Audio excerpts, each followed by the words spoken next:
सवाल यह है, हमारा एक घर था जिसकी जायदाद में से एक भाई को हिस्सा दे दिया है और बहनों का हिस्सा मुकर्रर किया था, और एक बहन हमारे साथ रहती है, तो क्या बहनों का मुकर्रर करदा हिस्सा मिलेगा या आज के दौर के हिसाब से हिस्सा मिलेगा?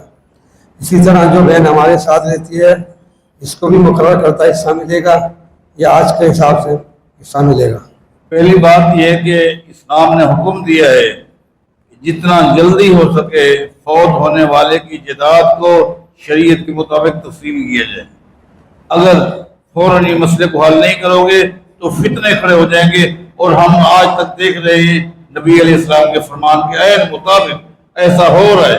आज फितने हैं, आए दिन हमारे पास कोई ना कोई सवाल आ जाता है, कोई ना कोई बंदा आ जाता है, भाइयों ने मेरा हिस्सा खा दिया, खत्म कर दिया, मैं बहन हूँ मेरा हिस्सा वो नहीं दे रही, मैं बेटी हूँ फुना की, मैं बीवी हूँ फुना की, मेरा खामन फौत हो गया। आए दिन वरासत के हवाले से ये फितने हैं। तो मैं दरख्वास्त करूँगा जितना जल्दी हो सके फौत होने वाले की जायदाद को शरीयत के मुताबिक तकसीम कर दीजिए।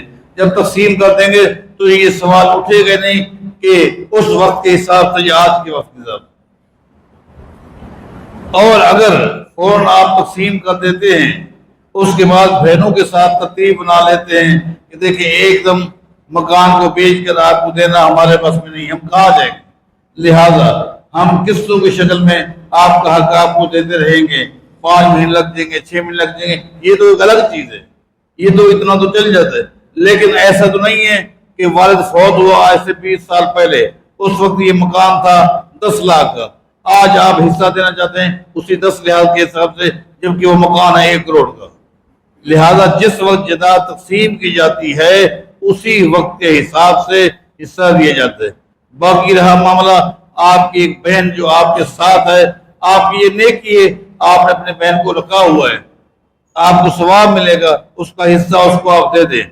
लेकिन अगर वो आपके पास रहती है और आप उसको खिलाना पिलाना आपके बस में नहीं है, आप इलाज नहीं करवा सकते, आपके लिए मुश्किल है, तो फिर वो उसका जो हिस्सा है उसी हिस्से में से वो आपको देती रहेगी, तो ये जायज है। लेकिन अगर आप उसको खिलाएं पिलाएं हक अदा करें, उसका हिस्सा उसको दे दें, ये कारोबार में कहीं लगा देंगे तो ये एक बहुत बड़ा तावन होगा, अजर मिलेगा। अब आप देख लें।